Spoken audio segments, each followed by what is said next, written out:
দুই প্রতিবেশীর সাথে মনোমালিন্য হয়েছিল, ব্যাস সমালোচনা শুরু। তাই কথা বলা বন্ধ করে দেই। কেন জানো? বলছি চলো। সারাদিন সংসারের কাজ, রান্নাবান্না আর দুটো বাচ্চাকে সামলিয়েই সময় চলে যায়। তাদের সাথে কথা বলা বন্ধ করি, তাদের মধ্যে বেশ ভাব হয়।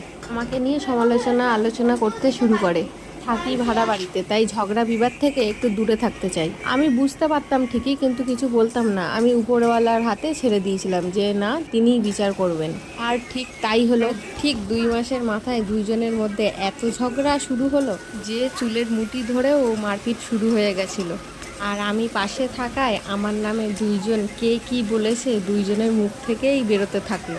একজন বলছে তুই ওর নামে এটা বলেছিস, আর একজন বলছে তুই ওর নামে এটা বলেছিস। আমার নামের সমালোচনাগুলো শুনে আমার এত হাসি লাগছিল কি বলবো। আমার বরের সাথে আমি কোথাও ঘুরতে গেলে তাই নিয়ে তাদের সমালোচনা।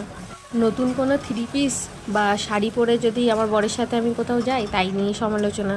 এর মানে এটাই বোঝায় যে আমি যে আমার ফ্যামিলি নিয়ে হ্যাপি আছি, এটাই হচ্ছে তাদের মূল হিংসার কারণ। আমার বরের খাই, আমার বরের পরি, আমার বরের সাথে ঘুরতে যাই, তাই নিয়ে তাদের কেন এত মাথা ব্যথা আমি বুঝে পাই না।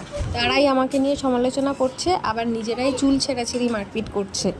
এর থেকেই বোঝা যায় যে তারা কোন কোয়ালিটির মানুষ। এবারে নিশ্চয়ই বুঝতে পারছো আমি কেন তাদের সঙ্গে কথা বলা বন্ধ করেছিলাম।